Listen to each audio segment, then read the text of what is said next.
Now, fasten your seatbelts, folks. 9.6% of college graduates think Judge Judy is on the Supreme Court.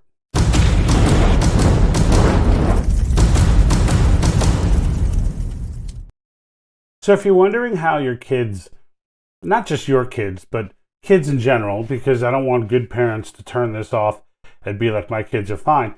If you're wondering why a generation, multiple generations of children have these bizarre opinions about the United States that they swear are based in fact, well, it's important to understand, and we've talked about this before, the movement that started way back in the 60s and maybe even late 50s, where the Soviet Union decided it was not going to beat us militarily, so decided to take the strategy of trying to poison our generations of youth and beat us from the inside out. And with the hippies being their first success story. So we've told you, we've shown you Yuri Bezmenov and Alexander Solzhenitsyn, It Is Warning to the West in 1976. If you watch our intro video, you'll see the full quote from him there. I had to go buy the book because it's not available online. And in the end, if you're wondering why the generations think the way they do, it's about America. It's because America has been stripped from the classroom for decades on end. And I'll demonstrate this for you with some bizarre statistics. And they're kind of statistics that after talking to enough of these people, you're not shocked necessarily by, but when you realize the ramifications of removing civics from classrooms, it's disturbing. And then the revisionist history that's trying to be pumped into the classrooms, like the 1619 Project, that work of fiction is amazing. And other, just critical theory in general, and all of this bizarre revisionist history to try and redefine America and our history and our proud history by all the mistakes that we've made and by our transgressions, and try and take the transgressions and define the nation by them as if that's our place in the world. As if our place in the world has not been a positive thing. If you're wondering why these kids think that way, it's because they're not being taught it. And don't blame the teachers. We're very quick to jump on the teachers, but it's important to understand that even the teachers were taught this way. That's how long this has been happening for. Okay? We've just all been sleeping. We've all been sending our children to school and telling them, trust your teacher, trust your teacher. But then what the teachers are telling them is, you're smarter than your parents. And that's fact, by the way. Most of y'all parents are dumber than you. I'm going to say that out loud. My parents are freaking dumb. So that's a tactic, just so you know. One that the teacher is not even aware that they're engaging in sometimes. But they know that anyone who's beyond a certain age will never buy into their philosophy. They were retaught American history. I say retaught, but really they were just taught American history under the guise of this Marxist philosophy. And I want to give you what some of the results of that are. And they're staggering. They're staggering. So here I have the American Council of Trustees and Alumni had done a survey back in 2016. They did another one in 2019. We'll get some results of that as well. But I want to read off to you some of the things that we're getting for our money when it comes to putting our kids in higher education in the United States of America. So if you're still that old school parent like mine was, and she forced me into college because that was the way of the future and that was the way that you had to go to college, and I was the first one to go. And it was a proud moment for me because it was a proud moment for her, and it was an accomplishment and all of that. But in the end, that's no longer a reason to go to college. As a matter of fact, you need to educate your children yourself before you even get there. And I want to explain why, because when they get there, here's what they come out thinking. So of the survey, and the survey, by the way, is in the links below, as are the results and the breakdowns, so you can check for yourself. I'm not making this stuff up. Only 20.6% of respondents could identify James Madison as the father of the Constitution. All right. Now, these are basic civics classes. All right. You learn this stuff. You used to learn this stuff in grammar school, high school, and then more advanced in college. Now, you don't learn it at all in any of them. Okay. So, and these are your educators too, by the way. So only 20.6% knew that James Madison was the father. 60%, more than 60%, thought it was Thomas Jefferson. Okay, so, and why? Because they just hear Thomas Jefferson's name a lot. That's the reason for that, right? They've never actually learned it. They're just getting asked this question. They have no idea, and they think founders, and they think Thomas Jefferson. It's amazing. So you think, all right, well, maybe that's just all kids, not college-educated kids, right? College-educated kids were almost the exact same numbers. Almost the exact graduates, by the way. So they said 28.4% of them named Madison, 59.2% chose Jefferson. So almost identical, in which tells you that there's just no education going on the whole way up the chain in civics. None whatsoever.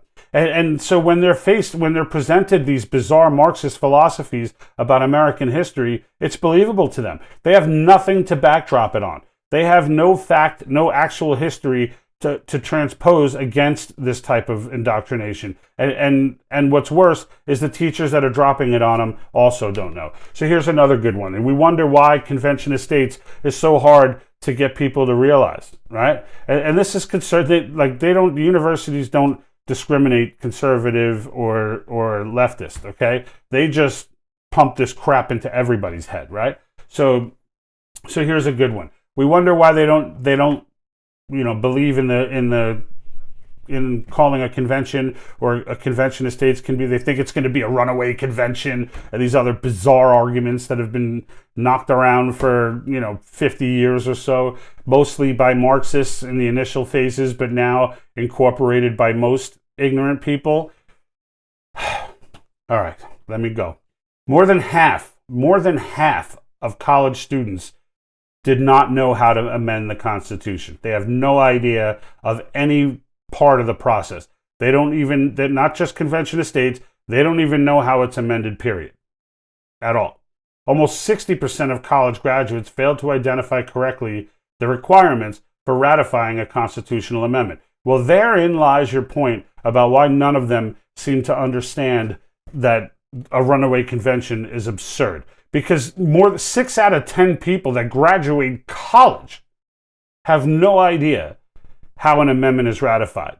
Which is why when these ignoramuses tell them, oh, well, the delegates are going to go run away with this and rewrite the whole document, and they don't understand that it has to go back to the states. And that if they try to do that, if they go and do things that, or speak on things, or write language for amendments for topics that they were not authorized in their resolution to go and talk about, it'll get thrown out when they get back to the states.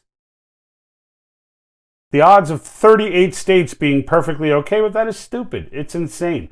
It's mind-boggling, though, that 60% of college graduates don't even know how that works. Unbelievable. So there's some more fun stuff here, and there's some that are really, really ridiculous. So they don't know about term lengths, okay? Term limits, or term lengths, I should say, right? More specifically. So, of course, Convention of States is calling for term limits, but they don't even know how long they're supposed to be in now. So, almost half of college students could not recognize that senators are granted 6-year terms, and that the House of Representatives are granted 2-year terms. Half! Every other college student that comes out of college does not know how long the senator that they're supposed to vote for stays in office. So how on earth could you have an opinion about term limits? You don't even know how long their terms are now. This is something that is really a state of emergency. It's no longer something to just be joked about. It's embarrassing. Now get this. Here's a kicker one. 9.6%, almost 10% of college graduates. Now, fasten your seatbelts, folks. 9.6% of college graduates think Judge Judy is on the Supreme Court. Really? So we say, okay, that's 2016, but maybe things have changed. Maybe we know a little bit more now. Maybe our universities have gotten a little better, because they did publish this back in 2016. So maybe somebody actually read it. I know reading is not a big thing these days, but maybe someone actually read it. Well, it doesn't sound like it, because the one that they put out in 2019, in that one, 18% of respondents identified Congresswoman Alexandria Ocasio-Cortez, a freshman member of the House of Representatives, all right, in 2019, when this was taken. They believed she was the author of the New Deal. Can I just stop? Can I just stop? No, I can't stop. The New Deal? Really? Really? You don't know the difference between this ridiculous, laughable piece of legislation and the Green New Deal from the actual New Deal? Unreal. It was Roosevelt, by the way, folks. Franklin Delano Roosevelt.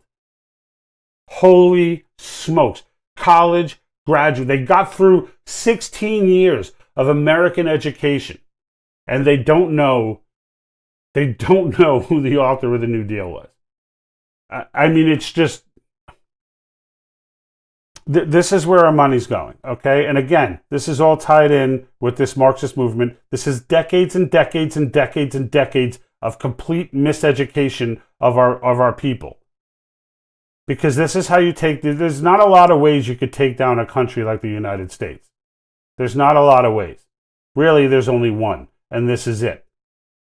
So it's real, folks. This is not a matter of the disassociation of our people with our country is a real thing. The demoralization of our population over the course of decades is a real thing. It's not just progression that people are walking away from the church. That's not just natural progression, because those of any significant age are not walking away from the church. So it's important to grip that. And they did these questions with college graduates above 65 years old and got very different results.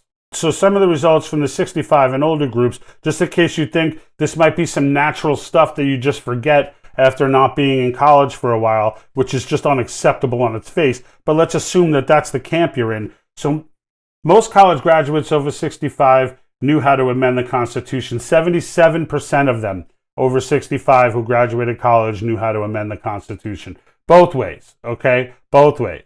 Not just through Congress, all right?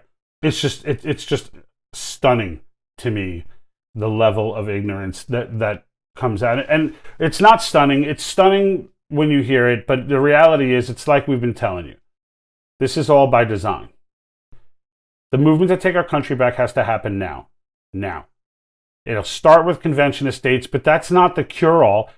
We got to get that done, but it's not everything. We need to be active. We need to be teaching if the schools aren't going to teach our kids civics and American exceptionalism, then we have to teach it to them. If we're the parent and we've been indoctrinated this way as well, then it's incumbent upon us at that point to go and learn these things ourselves. And stay off of Google when you do it. Stay out of Wikipedia. Stay out of all the nonsense. Go and find some actual books and read one. And not something from Ibram X. Kendi. People need to know the American exceptionalism that has gone on in the last century. They need to know that we are the reason that we are not defined as a nation of people today by slavery. That is not how we are defined. That is a blight on our history. It is an embarrassing moment. It is something that we absolutely are not proud of, there are other things that we have done and are not proud of. But in the end, as a country, as a nation, as the ideals that we hold, those ideals should be shared by everyone. By everyone. Because they're true. They're true, and because they exist, the world does not get run by a one world government for the last century, which would be the case without us. Real talk. I'm out. And like that,